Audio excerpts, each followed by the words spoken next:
యోగా శరీరం మనసు ఆత్మల మధ్య సమతుల్యత సాధించే అభ్యాసం. మన శరీరాన్ని మనస్సును నియంత్రించడానికి మానసిక ప్రశాంతత ఏకాగ్రతకు ఉపయోగపడే సాధనం.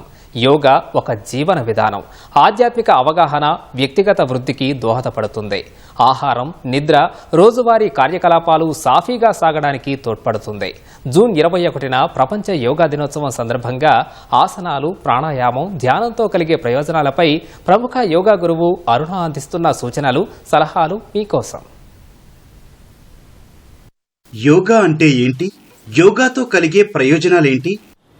యోగా అంటే మీ శరీరాన్ని, మీ మనసుని కలిపేది. అంటే మీ శరీరాన్ని మన మనసుతో కలపాలి. అదేంటి, శరీరము మనసు ఇక్కడే ఉన్నాయి కదా, మళ్ళీ కలపడం ఏంటి అని అనుకోవచ్చు. మీ శరీరం ఒక పని చేస్తుంటే మీ మనసు వేరే ఆలోచిస్తూ ఉంటుంది, వేరే పని చేస్తూ ఉంటుంది. ఈ శరీరము మనసు రెండు, మనసు ఇటు వెళ్తుంటే శరీరం ఇటు వెళ్తూ ఉంటుంది అన్నమాట. ఈ రెండు కలపాలి. కలపడమే యోగం. యోగా అంటే కలపడమే. కలపడం అంటే ఎక్కడ? ముందు మన శరీరం దగ్గర మొదలవుతుంది. మన శరీరాన్ని మీ మనసుతో కలిపినప్పుడు, మీ మనస్సుని మన ఆత్మతో కలిపినప్పుడు, మన ఆత్మని పరమాత్మతో కలిపినప్పుడు దాన్ని యోగా అంటారు. ఇంకా సింపుల్గా చెప్పాలి అని అంటే యోగా అంటే కలయిక అని అర్థం. Joining, union, communion. మన కలయికలు బాగుండడానికి, మనం సంతోషంగా అందరితో కలిసి మెలిసి ఉండాలి అని అంటే, అలాంటి ప్రశాంతమైన మనస్సు రావాలి అంటే మనకి యోగా ఒక్కటే మీకు మార్గం. యోగా ద్వారానే మీ మనస్సుని, మీ శరీరాన్ని ప్రశాంతంగా ఉంచుకుంటారు. యోగాకు వ్యాయామానికి తేడా ఏంటి? రెండింటిలో ఏదో ఒకటి ప్రాక్టీస్ చేస్తే సరిపోతుందా? మీ శరీరం ఆరోగ్యంగా ఉందనుకోండి, మనసు ఆరోగ్యంగా ఉంటుంది. మనసు ఆరోగ్యంగా ఉందనుకోండి, శరీరం కూడా ఆరోగ్యంగానే ఉంటుంది. మరి రెండు ఎలా ఒకదానికొకటి అంటే, ఈ రెండు కలపాలి మనం. ఈ రెండు కలిపితే ఈ రెండు అనుసంధానంగా ఉండాలి ఎప్పుడు. కానీ మన సిస్టమ్ ఎలా ఉంది అని అంటే, మనం వాకింగ్ అని బయలుదేరుతాం, పొద్దున్నే నడుస్తూ ఉంటాం, అన్నీ మాట్లాడుకుంటూ ఉంటాం. జాగింగ్ చేస్తారు, మ్యూజిక్ పెట్టుకుని జాగింగ్ చేస్తారు.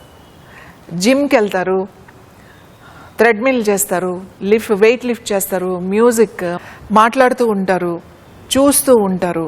అంటే ఏమిటి? మీ మనసు వేరే వైపు ఉంది, మీ శరీరం ఏం చేస్తుంది? వాకింగ్ చేస్తుంది, జాగింగ్ చేస్తుంది, ఎక్సర్సైజ్ చేస్తుంది. మీ మైండ్ ఎక్కడుంది? వేరే దగ్గర ఉంది. ఎక్కడో ఆలోచిస్తున్నారు, లేకపోతే ఏదో వేరే విషయాన్ని ఆలోచిస్తున్నారు. కానీ అది వేరు, అది వ్యాయామం అని అంటారు. ఎందుకని? అది ఓన్లీ శరీరానికి మాత్రమే జరుగుతుంది, మీ అవయవాలకు మాత్రమే కొంచెం జరుగుతుంది. ఒకే అంశంపై మనసుని లగ్నం చేయాలంటే యోగా ఏ విధంగా ఉపయోగపడుతుంది? శ్వాస కదులుతూ ఉంటుంది కదా, మనసు కూడా కదులుతూనే ఉంటుంది. శ్వాసను కదలకుండా ఆపితే మనసు కదలకుండా ఆపుతుంది. అంటే మరి శ్వాసను ఆపేస్తే ఎలా అంటే ఎంతసేపు అని మీరు అనొచ్చు. ఎక్కువసేపు ఏం కాదు, కొన్ని సెకండ్స్, జస్ట్ 5 seconds. నేను చూపిస్తాను మీకు. చాలా సింపుల్ ప్రాణాయామం, కుంపక ప్రాణాయామం. మీ ఎడమ చేత్తో ఇలా చిన్న ముద్రలో కూర్చోండి. మీ కుడి చెయ్య నాసికా ముద్ర, అంటే మీ చూపుడు వేలు, మధ్య వేలు ఇలా మడిచి కుడి ముక్కు మూసి ఎడమ ముక్కు ద్వారా శ్వాస తీసుకోండి.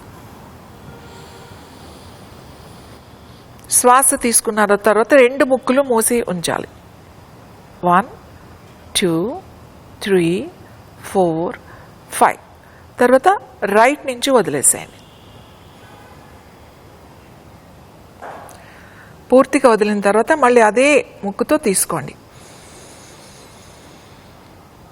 తీసుకున్న తర్వాత మళ్ళీ ఆపండి. 1 2 3 4 5 seconds. మెల్లగా ఎడమ ముక్కుతో వదిలేసేయండి. ఇలా ఒక రౌండ్ ఎడమ ముక్కుతోనే మొదలు పెట్టాం, కుడి ముక్కుతో వదిలేసి కుడి ముక్కుతో తీసుకున్న ప్రతిసారి శ్వాసను ఆపాం. ఆపమన్నాం కదా అని చెప్పి ఎక్కువసేపు ఆపడం, గట్టిగా ముక్కు నొక్కి పెట్టి బంధించడం అట్లాంటివి చేయకూడదు. జస్ట్ ఇలా టచ్ చేస్తే మీ శ్వాస ఆగిపోతుంది. ఎన్నిసార్లు చేశారు అనేది ఇక్కడ కౌంట్ కాదు, ఎంతసేపు మీరు హోల్డ్ చేశారు అనేది కౌంట్. రోజుకు ఎంతసేపు యోగా సాధన చేయాలి? ఎంత సమయం చేస్తే మంచిది? మీ బాడీకి రెస్పెక్ట్ ఇవ్వాలి. రెస్పెక్ట్ యువర్ బాడీ అని చెప్తామట. అంటే మీ బాడీ ఇంకా చేయలేను అని అంటే ఎక్కువ ఫోర్స్ చేయకండి. ఒకే రోజు నేను 1 గంట సేపు ఇప్పుడు ప్రాణాయామం చేసేయాలి అని ఒక రోజునే మొదలు పెట్టకండి. రోజు మీ బాడీకి రెస్పెక్ట్ ఇస్తూ మెల్లమెల్లగా ఇంక్రీజ్ చేసుకుంటా రౌండ్స్ని సమయాన్ని వెళ్ళాలి. ఫస్ట్ 3 నిమిషాలే చేశారనుకోండి, తర్వాత 5 నిమిషాలు చేయాలి. ఒక ప్రాణాయామం 5 నుంచి 10 నిమిషాలు చేశారు అని అంటే చాలు, అంతకన్నా ఏమీ అవసరం ఉండదు రోజు. సో ఈ కుంభక ప్రాణాయామము అందరూ చేయొచ్చు. ఎవరు చేయకూడదు ఈ కుంభక ప్రాణాయామము? హై బీపీ ఉండి కంట్రోల్ కావట్లేదు, ఈవెన్ మెడికేషన్లో కూడా కంట్రోల్ కావట్లేదు అని అనుకున్నప్పుడు వాళ్ళు చేయకూడదు. అలాగే రీసెంట్గా ఎనీ హార్ట్ సర్జరీస్ ఏమైనా జరిగితే కంప్లీట్గా ఒక 6 నుంచి 8 నెలలు కంప్లీట్ అయిన తర్వాత మాత్రమే ఈ ప్రాణాయామం చేయాలి. ఎప్పుడైనా సరే మీరు శ్వాస ఆపినప్పుడు ఏదైనా ఇబ్బందిగా అనిపిస్తే మీరు వెంటనే ప్రాణాయామం ఆపేసి రిలాక్స్ అవ్వాలి. ఎలాంటి ఆసనాలతో మనకు ఎక్కువ మేలు జరుగుతుంది? అందరూ అన్ని ప్రాణాయామాలు చేస్తుంటారు, ఆసనాలు చేస్తుంటారు. వాట్ నెక్స్ట్ గంటలో 30 ఆసనాలు, గంటలో 60 ఆసనాలు, 90 ఆసనాలు అనేది లెక్క పెట్టి చేస్తూ ఉంటారు. ఎప్పుడు ఆసనాలు ఎక్సర్సైజ్ లాగా చేయకండి. ఒక ఆసనం కొంత టైం పెట్టుకోండి. 5 నిమిషాలు చేయాలి నేను ఈ ఆసనాన్ని. ఒక ఆసనము మెల్లగా 5 మినిట్స్ ప్రాక్టీస్ చేసుకోండి. 5 మినిట్స్ మనం ఒక ఆసనంలో ఫోల్డ్ చేయలేం కాబట్టి రిలాక్స్ అవ్వడం, మళ్ళీ చేయడం, రిలాక్స్ అవ్వడం, మళ్ళీ చేయడం, రిలాక్స్ అవ్వడం, అలా ఒక టైం పెట్టుకొని మీరు ప్రాక్టీస్ చేయాలి. ఇది పెద్ద ఆసనం, ఇది కష్టమైన ఆసనం చేస్తేనే మనం యోగా చేసినట్టు అని అనుకోవద్దు. చిన్న చిన్న బెండింగ్స్, చిన్న వక్రాసనం, అర్ధచక్రాసనం, కటి చక్రాసనం, ఇలాంటి చిన్న ఆసనాలే మీకు ఎక్కువ రిజల్ట్ వస్తుంది. సూక్ష్మ యోగా అంటాం. ఇంకా చాలామంది ఎక్కువ చేసేయాలి నేను అని చేసేస్తూ ఉంటారు. అవసరం లేదు. మీకు ఒక అరగంట ప్రాక్టీస్ సరిపోతుంది. రోజు చేస్తాం కాబట్టి. నేను అన్ని ఆసనాలు చేయాలి అని అనుకుంటున్నా కానీ నాకు టైం లేదు, రోజులో 60 గంటే టైం ఉంది అని అనుకోండి. అప్పుడు ఏం చేస్తారు? ఇవాళ చేసిన ఆసనాలు చేయకుండా రేపు ఇంకొక 4 ఆసనాలు చేయండి. అలా చేసుకుంటూ మెల్లమెల్లగా వెళ్ళండి. ఏ సమయంలో ఆసనాలు వేయాలి? యోగాసనాల తర్వాత నేరుగా ప్రాణాయామం చేయొచ్చా? ఎప్పుడు కూడా ఖాళీ కడుపుతో ఉన్నప్పుడే ఆసనాలు చేయాలి. ప్రొద్దున్నే చాలా మంచి సమయం. కాలకృత్యాలు తీర్చుకున్న తర్వాత కొంచెం గాలి వెలుతురు అక్కడ ఉండేటట్టుగా ఉండాలి. ఎండలో ఉండి గనక ఆసనాలు చేయగలిగితే ప్రొద్దున్నే ఇంకా చాలా మంచిది. లేదా మీకున్న ప్లేస్లో కూడా మీరు కూర్చొని చేసుకోవచ్చు. ఆసనాలు చేసిన వెంటనే మీరు 3 ఆసనాలే చేసినా కూడా, మీరు 15 నిమిషాలు ప్రాక్టీస్ చేసినా కూడా ఖచ్చితంగా శవాసనం వేయాలి. రిలాక్స్ అయిన తర్వాతే ప్రాణాయామం చేసుకోవాలి.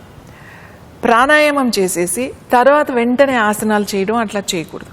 ఎప్పుడు కూడా మధ్యలో శవాసనం అనేది ఇట్స్ వెరీ ఇంపార్టెంట్. 15 నిమిషాలు మీరు ఆసనాలు కంటిన్యూస్గా ప్రాక్టీస్ చేస్తే కనీసం ఒక 2 నిమిషాలన్నా మీరు శవాసనం వేయాలి. మీరు ఒకవేళ ఇంకా తొందరగా అలసిపోయినట్టు అనిపిస్తే వెంటనే శవాసనంలోకి మీరు వెళ్ళాలి. మీరు వెళ్ళినప్పుడు ఆ యోగా ఎక్స్పర్ట్స్ యోగా టీచర్స్ ఎవరైతే ఉన్నారో వాళ్ళు చెప్పిన ఇన్స్ట్రక్షన్స్తో మీరు ఫస్ట్ నేర్చుకుని మీకు వచ్చిన తర్వాత మీకు మీరుగా ప్రాక్టీస్ చేయండి. వీడియోలు చేసి ఒకేసారి చేసేయడానికి మీరు ప్రయత్నం చేయొద్దు. అర్థం చేసుకోవాలి ఫస్ట్ విన్నది. ఆసనాలకు ముందు తర్వాత ఏమైనా తినొచ్చా? టీ కాఫీలు తాగొచ్చా? యోగా అయిన వెంటనే మీరు కాఫీ కానీ టీ కానీ అలాంటివి తాగకూడదు. మంచినీళ్ళు తాగొచ్చు. కనీసం 20 నుంచి 45 నిమిషాల వరకు గ్యాప్ ఉండాలి కాఫీ టీ తాగడానికి. మీరు ఆసనాలు ప్రాణాయామం చేసి వెంటనే వచ్చేసి కాఫీ టీ తాగితే ఇమీడియట్గా బ్లడ్లో చాలా అంటే సెల్స్ మీకు లోపల ఉన్న సెల్స్ అన్నీ కూడా యోగా చేసి వచ్చేసి వెంటనే తాగేశారనుకోండి చాలా ఫాస్ట్గా మీకు బ్లడ్లో మిక్స్ అయిపోతూ ఉంటాయి, కెఫీన్ కానీ అలాంటివి. మంచినీళ్ళు మాత్రం తాగొచ్చు, కొంచెం గ్యాప్ తీసుకోండి. ఫుడ్ తినగానే మాత్రం చేయకండి. మీరు భోజనం చేసినా అంటే టిఫిన్ అంటే ఇడ్లీ దోశలు అలాంటివి తిన్నా కూడా 3 గంటల తర్వాత మాత్రమే ఆసనాలు చేయాలి. పూర్తిగా అరగాలి అది. కానీ ఏదైనా పండు అలాంటివి తీసుకున్నప్పుడు 45 పండ్లు తీసుకున్నప్పుడు 45 మినిట్స్ తర్వాత చేయొచ్చు, ప్రాబ్లం లేదు. ఏదైనా కాఫీ టీ తాగి ఇమ్మీడియట్గా ఆసనాలు చేయకూడదు.